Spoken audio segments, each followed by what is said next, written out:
Hello everyone, it's the Hobby Dabbler. Today I wanted to show you how you can use lace as, I guess, masks or stencils. So I'm going to try it out on this page I've been working on. So what I'm going to do is I'm going to take a makeup sponge and I'm going to dab it into acrylic paint. And I'm going to just use it as a stencil and see how it goes. I think you don't want to apply the paint too heavy or too light. But let's see how it turns out, if it works. Oh, okay, so it made really cool spots. So this one will make dots. We'll try the bigger one out in a minute. It just depends on your lace pattern.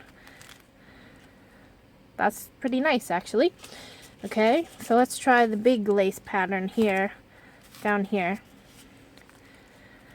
So this is more of like a fishnetty, a really tight fishnet. So we'll see how it does. And then there are some bigger holes.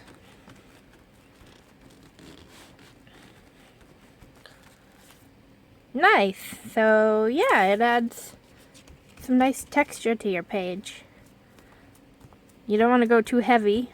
See, I went too heavy with this one, obviously, but that's okay. I don't mind that. You know. Okay, so I have a million different kinds of laces. I'm sure you do too. And then after, you can always use the lace on your page after you've stamped with it. And I think I will do just that. Okay, so you can also use the lace as a stencil with your color wash sprays as well. So take it off and it leaves speckles, which I think looks really good. So give it a try. Let me know how it goes in the comments. And don't forget to subscribe. Thanks so much for watching, and I'll see you again. Bye!